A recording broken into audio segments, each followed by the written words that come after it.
history class with Dr. W and our continuing discussion of the Gilded Age and Progressive Era. In the last few lectures, we've been talking about urbanization and immigration, two of the major factors of life in the Gilded Age and heading into the 20th century. In this lecture, we're going to talk about the so-called new immigrants, groups of immigrants coming from countries that they typically hadn't come from before. And we're going to focus on one group in particular, the Italians. Prior to 1880, immigration into the United States was dominated by two groups, the Germans and Irish, whom I've already talked about previously. By the 1880s, though, improvements in transportation, improved ships and facilities, ease in buying tickets, improved railways to reach ports, allowed other groups to join the migration en masse from the further reaches of Europe and other parts of the world. So in the 1880s, we see an increased number of Eastern Europeans, Italians, and others, the so-called new immigrants. From 1901 to 1910, this was the heaviest decade of immigration in American history. 1.5 million immigrants came from Ireland, Germany, and England. We might consider those the old immigrants, groups that had been coming for many years. There were some 6.5 million from other parts of Europe, including 2 million Italians alone. I'll be talking about a number of these different groups individually, but in general, of course, they endured a difficult passage to the United States, and many of them arrived in what to them was a new world, with few connections and little idea of what was ahead of them. And so any kind of connection became very important. Particularly important for many of these groups of new immigrants were kinship networks, families and friends who were in contact with each other as they migrated.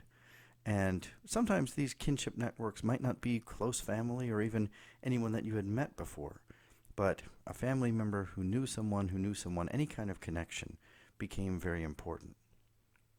There also came to be a whole industry in what we might call middlemen, people who were here in the United States to help those new arrivals as they got off the ships and help them locate places to live, places to work, other people who they might connect with, and so on. And so there was a bustling industry, particularly in the port cities and around the ports of these so-called middlemen. Most new immigrants arrived as unskilled workers. New immigrants were willing to tolerate inferior working conditions, lower pay, and in some cases poorer housing, largely because they didn't know anything else. They didn't really know that there might be something better. And again, I'll talk about some of these groups individually, but typically wherever they came from, conditions were even worse. And so while we look back, and certainly conditions for the new immigrants in the urban slums and in the workplace were pretty grim, but the places they came from were even worse. Skilled labor in the cities declined with mechanization of things like the shoe industry, butchering, tailoring, and so on. And so immigrants who might have those kinds of skills, those skills really weren't as valuable in this era because machines were starting to do a lot of that work. We also talk in this period about the family economy. It wasn't uncommon for everyone in the family to work, including children. I've talked about children working in the textile industry, for instance. And everyone contributed their wages to the entire family because they were all typically paid so poorly that it took the entire family just to get by. And these kind of conditions typically weren't even questioned. Again, the immigrants didn't know that there was any other option. And so there was an attitude among these immigrant communities of cooperate and survive. The group most commonly associated with new immigrants was Italians. They were the largest immigrant group during this period. Between 1880 and 1920, about 4.1 million Italians migrated. This was also the group that had the highest return rate. I mentioned in previous lectures that many immigrants coming to the United States intended to return home or hoped to return home, but few of them actually did.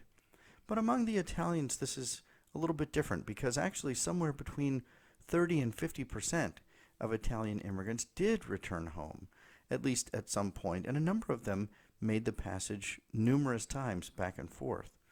The hope for most of them was to come, earn some money in the United States, and then return back home where they might use that money for some good. Prior to the 1880s, there was some immigration of Italians in small numbers, but it was pretty spotty and tended to be highlighted by intellectuals, artists, musicians, in some cases priests or political exiles. They were small groups and tended to cluster in agriculture. We might point to one as the winemakers in California, introducing techniques from their homeland. In the 1880s, there was a tremendous increase in numbers from Italy. There were about 300,000 Italians who immigrated in the 1880s, more than triple the number of all Italian immigrants who had come prior to that year. And the numbers only continued to rise from there. The males outnumbered females among Italian immigrants, about 3-1. We've talked about this with other groups as well. And again, many of those men intended to go home, and many of them did go back home to Italy, at least for a time. About 97% of Italian immigrants came through the port of New York, and vast numbers of them stayed right there in New York City. There was a huge Italian population in New York. Many of them moved on from there, but there were large clusters of Italian population in the mid-Atlantic states, down the East Coast, and then smaller numbers in places like Chicago and all the way to California. Most Italians engaged in manual labor, and by the 1890s, Italians were taking many of the jobs that had previously been done by Irish immigrants, working on the railroads, paving streets, building buildings. There were also some of them who worked as pushcart vendors. During this period, there came to develop a sort of labor contractor in the Italian community known as the padrone, who had some particular clout in the community and could connect workers with jobs and so on. And so these people sort of rose up through Italian community. They spoke English, they had contacts in the community and in the workplace, and they were able to locate jobs for some of the new arrivals. I think it's a common conception that the Italians had it the worst of all the immigrant groups during this period, but that might in some degree be a function of their numbers and their prominence in New York City, where they lived in crowded conditions and appalling conditions in the tenements, which I'll be talking about in a future lecture. They also tended to send their children to work very young. 90% of Italian girls over the age of 14 were working in New York City before World War I. Few of them attended high school, and education was generally not a very high priority. Within the Italian community, there were few fraternal or community organizations that we see in some of the other immigrant groups. They were characterized by intense individualism and family loyalty. They typically thought in very local terms rather than in terms of city or nation. Their neighborhood and even their household was the most important unit. They also didn't typically attend church as much as some of the other groups. The vast majority of them were Catholics, but they didn't fight for control within the church like the Germans or Irish or some other groups. Many had grown up in Italy with corrupt bishops and clergy, and typically they just weren't as attached to the church as some other immigrant groups. There's also a kind of perception of Italians being associated with crime, and there certainly were a few who engaged in crime, and for a very small number, it offered them an opportunity for upward mobility. But the reality is that for most of them, they were far more likely to be victimized by crime than to be involved in it themselves.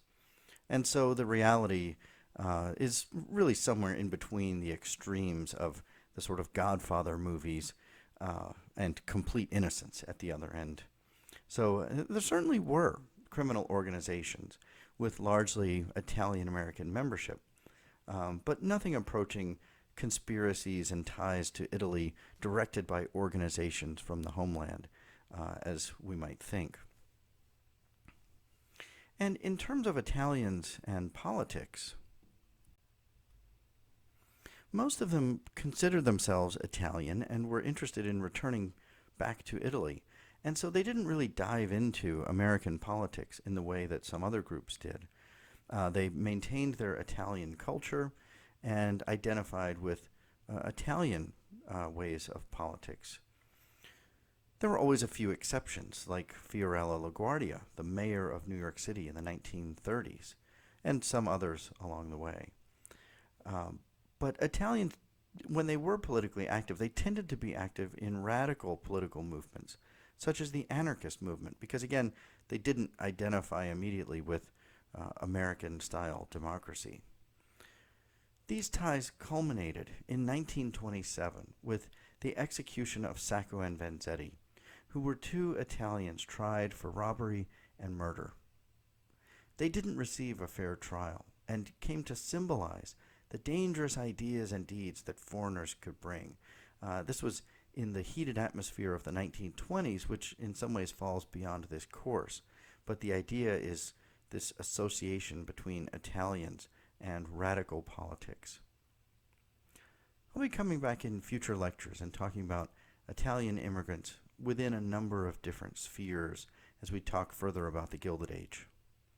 In the next lecture, we'll turn to discussion of other groups from Eastern Europe and particularly the Polish.